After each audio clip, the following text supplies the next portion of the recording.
കളിക്കളത്തിലെ പരിക്കുകളെ ഇനി പേടിക്കേണ്ട.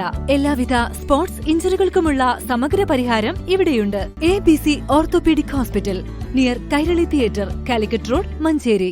മഞ്ചേരി നഗരസഭ ആരോഗ്യ വിഭാഗം ജീവനക്കാരിയെ അസഭ്യം പറഞ്ഞ കൗൺസിലർക്കെതിരെ കൗൺസിൽ യോഗത്തിൽ UDF അംഗങ്ങളുടെ പ്രതിഷേധം. 50-ാം വാർഡ് കൗൺസിലർ മാപ്പ് പറയണമെന്നാവശ്യപ്പെട്ടായിരുന്നു പ്രതിഷേധം.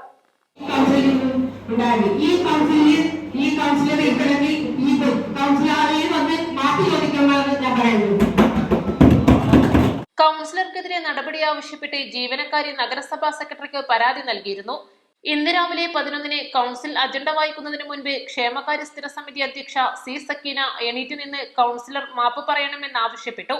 സമൂഹത്തിൽ മാതൃകയാവേണ്ട ജനപ്രതിനിധി വനിതാ ജീവനക്കാരിയെ അസഭ്യം പറഞ്ഞത് അംഗീകരിക്കാനാകില്ലെന്നും കേട്ടാൽ അറക്കുന്ന ഭാഷയിൽ ജീവനക്കാരിയോട് പെരുമാറിയ കൗൺസിലർ ഇരിക്കുന്ന യോഗത്തിൽ പങ്കെടുക്കാൻ പ്രയാസമുണ്ടെന്നും അറിയിച്ചു.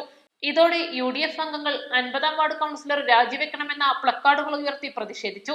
UDF അംഗങ്ങളായ TM നാസറും അഡ്വക്കേറ്റ് ബീന ജോസഫും കൗൺസിലർ മാപ്പ് പറയണമെന്നാവശ്യപ്പെട്ടു. എന്നാൽ കരീം മോശമായി പെരുമാറിയിട്ടില്ലെന്ന വാദവുമായി CPM അംഗം മരുന്നൻ സാജിദ് ബാബു രംഗത്തെത്തി.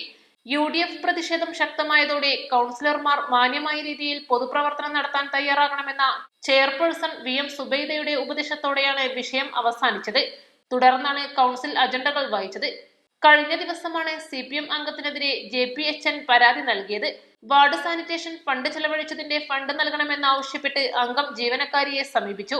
എന്നാൽ പ്രവൃത്തി പൂർത്തിയാക്കി എന്നതിന് രേഖകൾ സമർപ്പിക്കാൻ ജീവനക്കാരി ആവശ്യപ്പെട്ടു. ഇതോടെയാണ് കൗൺസിലർ അസഭ്യം പറയാൻ തുടങ്ങിയതെന്നാണ് പരാതിയിൽ പറയുന്നത്. ജീവനക്കാരിയുടെ 4 വയസ്സ് പ്രായമുള്ള കുഞ്ഞിന്റെ മുന്നിൽ വെച്ചാണ് അസഭ്യവർഷം നടത്തിയതെന്നും ഇത് കുട്ടിക്ക് മാനസിക പ്രയാസം സൃഷ്ടിച്ചതായും പരാതിയിൽ ചൂണ്ടിക്കാട്ടി. വനിതാ കമ്മീഷൻ, ശിശുക്ഷേമ സമിതി, പോലീസ്, തെരഞ്ഞെടുപ്പ് കമ്മീഷൻ എന്നിവർക്കും പരാതി നൽകി. East line, Manjeri.